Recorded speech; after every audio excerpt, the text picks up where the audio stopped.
আচ্ছা, আপনি যদি পুরো একটা কোম্পানিকে শেয়ার মার্কেট থেকে আজকেই কিনে ফেলতে চান, তাহলে কত টাকা লাগবে? এই যে পুরো কোম্পানি কেনার যে দাম, ফিন্যান্সের ভাষায় এটাকে বলা হয় মার্কেট ক্যাপিটালাইজেশন বা সংক্ষেপে মার্কেট ক্যাপ। সহজ কথায় একটা কোম্পানির বর্তমান শেয়ার প্রাইস আর মোট শেয়ারের সংখ্যা গুণ করলেই এটা পাওয়া যায়।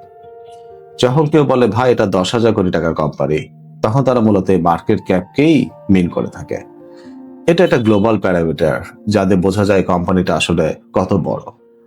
তবে মনে রাখবেন, শেয়ারের দাম বাড়লে বা কমলে মার্কেট ক্যাপও বাড়ে বা কমে।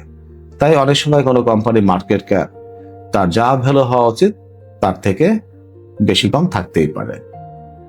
আচ্ছা, জানেন কি মার্কেট ক্যাপ অনুযায়ী বাংলাদেশের শেয়ার বাজারে সবচেয়ে বড় কোম্পানি কোনটি? বর্তমানে সবচেয়ে বড় কোম্পানি হচ্ছে গ্রামীণফোন, যার মার্কেট ক্যাপ বর্তমানে প্রায় 38,000 কোটি টাকার কাছাকাছি।